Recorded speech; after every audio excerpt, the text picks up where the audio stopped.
Hi and welcome to Easy Spoken English Kanchi. In this series of videos, நம்ம long sentences பார்த்துட்டு இருக்கோம். இன்னைக்கு வீடியோலயும் நம்ம long sentences using this is where பார்க்க போறோம். நம்ம long time subscriber கேட்டிருந்தாரு this is where long sentencesல explain பண்ண சொல்லி. ஸோ அவங்களுக்காக தான் இந்த lesson. Hope this helps you. Without any further delay, let's get started. This is where அப்படின்னா தமிழில் இங்கே தான் இந்த இடத்துல தான் அப்படின்றதுக்கு யூஸ் பண்ணுவோம். இப்போ இதை யூஸ் பண்ணி நம்ம long sentences frame பண்ணலாம். இங்கே தான் என்னுடைய பார்ட்டியை நடத்த பிளான் பண்ணியிருக்கேன், ஆனால் அதை எப்படி நடத்த போகிறேன்னு எனக்கு தெரியல. ஓகே, ஸோ இதில் 3 சென்டென்சஸ் கம்பைன் ஆகிருக்கு பாருங்கள். இங்கே தான் என்னுடைய நிகழ்வை நடத்த பிளான் பண்ணியிருக்கேன், இது ஒன்று. ஆனால் எப்படி நடத்த போகிறேன் என்று எனக்கு தெரியலை. எப்படி நடத்த போகிறேன்றது செகண்ட் ஒன், எனக்கு தெரியலன்றது தேர்ட் ஒன். ஸோ டோட்டலி இந்த 3 சென்டென்சஸை நம்ம கம்பைன் பண்ணி லாங் சென்டென்ஸாக ஃப்ரேம் பண்ண போகிறோம். இங்கே தான் என்னுடைய பார்ட்டியை நடத்த பிளான் பண்ணியிருக்கேன் அப்படின்னு சொல்கிறோம் இல்லையா, இங்கே தான். This is where I have planned to conduct my party. So this is where I have plan to conduct my பார்ட்டினா இங்கே தான் என்னோட பார்ட்டியை நடத்த பிளான் பண்ணியிருக்கேன், திட்டமிட்டுள்ளேன், இருக்கிறேன் அப்படின்னு அர்த்தம், ரைட்டா? ஸோ அடுத்து என்ன சொல்லியிருக்கோம், ஆனால் அதை எப்படி நடத்த போகிறேன்னு எனக்கு தெரியல அப்படின்னு சொல்லியிருக்கோம். ஆனால் ஒரு விஷயம் எனக்கு தெரியல, என்ன விஷயம்? அதை எப்படி நடத்த போகிறேன் என்று. But I don't no how I'm going to make it happen. அது எப்படி நடத்த போகிறேன். So going to make it happen இதை யூஸ் பண்ணலாம். ஓகே, ஸோ பட் இங்கே தமிழில் பாருங்கள், ஆனால் எப்படி நடத்த போகிறேன், ஆனால் பக்கத்தில் எப்படி நடத்த போகிறேன் இதுதான் இருக்குது. ஸோ அதனால் நம்ம இங்கிலீஷில் but how I'm going to make it happen I don't know அப்படின்னு சொல்ல முடியாது. ஆனால் ஒரு விஷயத்த எனக்கு தெரியலன்னு சொல்கிறோம். ஓகேயா? ஸோ அதனால் but I don't know how I'm going to make it happen தான் கரெக்டாக இருக்கும். Okay, this is where I have planned to conduct my party, but I don't know how I'm going to make it happen. Next sentence போகலாம். இங்கே தான் நான் என்னோட பணத்தை மறைச்சு வைக்கிறேன், ஆனால் என்னோட பிரதர் எப்படி இந்த இடத்த கண்டுபிடிக்கிறாருன்னு எனக்கு தெரியல. ஸோ நான் சொன்ன மாதிரி போன சென்டென்ஸில் பார்த்த அதே மாதிரியான சென்டென்ஸ் டைப்ஸ் தான் இங்கேயும் இருக்குது. 3 சென்டென்ஸ் கம்பைன் ஆகிருக்கு. ஸோ இங்கே தான் நான் ஒரு விஷயத்த பண்ணுறேன், இங்கே தான் நான் என்னோட பணத்தை மறைச்சு வைக்கிறேன், ஆனால் அப்படின்னு சொல்லி ஒரு சென்டென்ஸ் சொல்லியிருக்கோம், தெரியல அப்படின்னு சொல்லி ஒரு விஷயத்த சொல்லியிருக்கோம். ஓகே, ஸோ அதே மாதிரியான சென்டென்ஸ் தான் இதுவும். This is where I hide all my money. என்னுடைய பணத்தை எல்லாம் நான் இங்கே தான் மறைச்சு வைக்கிறேன். This is where I hide all my money. ஆனால் என்னுடைய தம்பி ஒரு அண்ணன் சகோதரன் எப்படி இதை கண்டுபிடிக்கிறாரு, இந்த இடத்த கண்டுபிடிக்கிறாருன்னு எனக்கு தெரியல.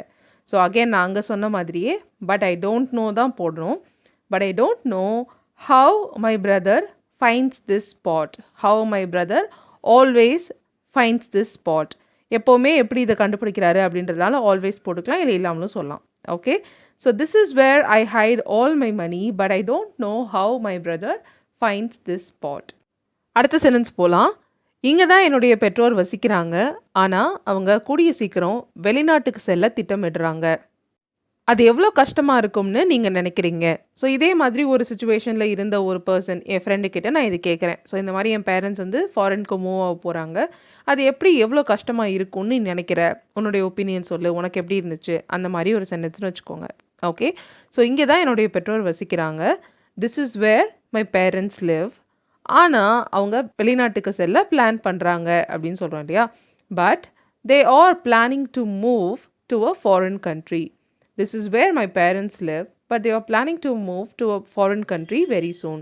ஓகே, அது எவ்வளோ கஷ்டமாக இருக்கும்னு நீ நினைக்கிற. ஸோ நீங்கள் நினைக்கிறீங்க அந்த ஒப்பீனியன் தான் நான் கேட்குறேன். ஸோ அதனால் இது எப்படி யூஸ் பண்ணலாம் அப்படின்னா, and how hard do you think it is going to be. எவ்வளவு கடினமாக இருக்கும். இட் வில் பீனோ சொல்லலாம், இட் இஸ் கோயிங் டு பீனோ சொல்லலாம். Okay, and how hard do you think it is going to be. இது எவ்வளோ கஷ்டமாக இருக்கும்னு நீங்கள் நினைக்கிறீங்க, உங்களுக்கு எப்படி இருந்துச்சு, அந்த மாதிரி கேட்குறோம்.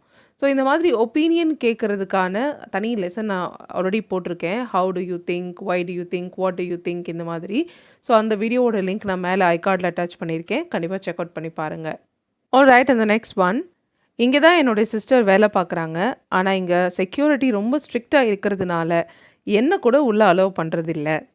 ஓகே, ஸோ இங்கே தான் என்னுடைய சிஸ்டர் வேலை பார்க்குறாங்க. This is where my sister works. ஆனால் இங்கே செக்யூரிட்டி ஸ்ட்ரிக்டாக இருக்கிறதுனால என்ன கூட உள்ள அலோவ் பண்ணுறதில்ல. But even I am not allowed inside as the security here is very strict.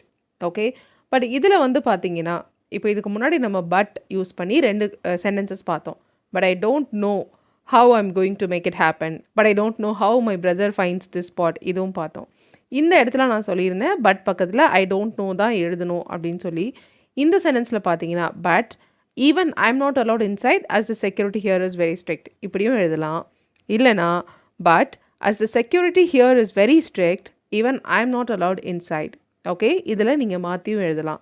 So இது எதனால் இந்த மாதிரி நம்ம மாற்றி எழுதலாம், இதுக்கான ஒரு தனி லெசன் கூடிய சீக்கிரம் நான் போடுறேன்.